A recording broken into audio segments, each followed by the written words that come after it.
দেখেন, অতিরিক্ত ফুচকা খেলে আমাদের জীবনে যে কত বড় বিপদ নেমে আসে, যার জ্বলন্ত উদাহরণ হচ্ছে এই যে কন্টেন্ট ক্রিয়েটর কারিনা কাইসার। তিনি যে আজকে মারা গিয়েছেন, তার একটা বিশেষ রোগ হয়েছে শুধুমাত্র ফুচকা খাওয়ার কারণে। সেই রোগটার নাম হচ্ছে হেপাটাইটিস এ এবং ই। এখন প্রশ্ন হলো যে হেপাটাইটিস এ এবং ই মানুষের কি কারণে হয়ে থাকে? এই রোগের কারণ হিসাবে মেডিকেল সায়েন্সের ডক্টররা বলেছেন ট্রান্সফ্যাট খাবারগুলো এই হেপাটাইটিস রোগ হওয়ার জন্য সবচেয়ে বেশি কার্যকর। এর মধ্যে দূষিত পানির খাবার এবং দূষিত খাবার। দূষিত পানির খাবার বলতে আপনারা যখন রাস্তার পাশে দাঁড়িয়ে ঢকঢক করে ঠান্ডা পানির শরবত খাচ্ছেন, এটা হচ্ছে হেপাটাইটিস এ। এবং আপনি যখন ফুচকা, আলুর চপ, বেগুনি, পেঁয়াজু এই জাতীয় তৈলে ভাজা খোলামেলা জায়গার খাবারগুলো খাচ্ছেন, এগুলো হচ্ছে দূষিত খাবার। এটা হচ্ছে হেপাটাইটিস ই। মনে রাখবেন, এই খাবার আপনি যতদিনে বাদ না দিবেন, আপনি কখন মারা যাবেন আপনি নিজেও জানেন না। এই যে কন্টেন্ট ক্রিয়েটর কারিনা কাইসার, সে এত পরিমাণে ফুচকা খাইতো, ফুচকাকে সে অমৃতর সাথে তুলনা করতো। কিন্তু আমি দেখলাম এই কন্টেন্ট ক্রিয়েটর কারিনা কাইসার মারা যাওয়ার পরে এক শ্রেণীর মানুষ উল্লাস করতেছে, খুব ভালোভাবে বলতেছে যে মোটকাটায় মরে গেছে, বালা মুসিবত কমে গেছে।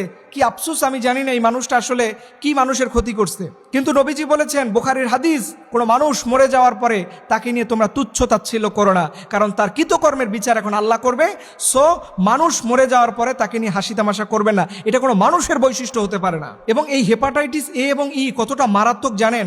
এই যে কারিনা কাইসারের বাবা বললেন যে আমার মেয়েকে যখন ইন্ডিয়াতে নিয়ে গেলাম, ডক্টর দেখানোর পরে ডক্টররা যখন অ্যান্টিবায়োটিক তার ফুসফুসের মধ্যে পুশ করা শুরু করবে, ঠিক এই সময় তার প্রেশার নেমে গেছে এবং সাথে সাথেই সে মারা গেছে। তার ফেসবুকের মধ্যে ফুচকা খাওয়ার একটা ভিডিও আছে, যে তিনি ফুচকাকে যে কত ভালোবাসতেন। এই জিনিসগুলো আমাদের শিক্ষা দেয় যে ফুচকা, আলুর চপ, বেগুনি এগুলো আমাদের জীবনকে কেড়ে নিবে। এবং আপনি এই যে ফ্যাটি লিভার বলতে আমরা অনেক সময় বলি, এবং আমি রমজানে ট্রান্সফ্যাট খাবারের ব্যাপারে অনেক আলোচনা করেছি, যারা শুনেছেন তারা বলতে পারবেন। এই খাবারগুলো ডান পাশে যে আমাদের কলিজা, আমরা যাকে ফ্যাটি লিভার বলি বা লিভার বলে থাকি, দেখবেন আপনি দিব্যি খাচ্ছেন, কোনো সমস্যা নাই।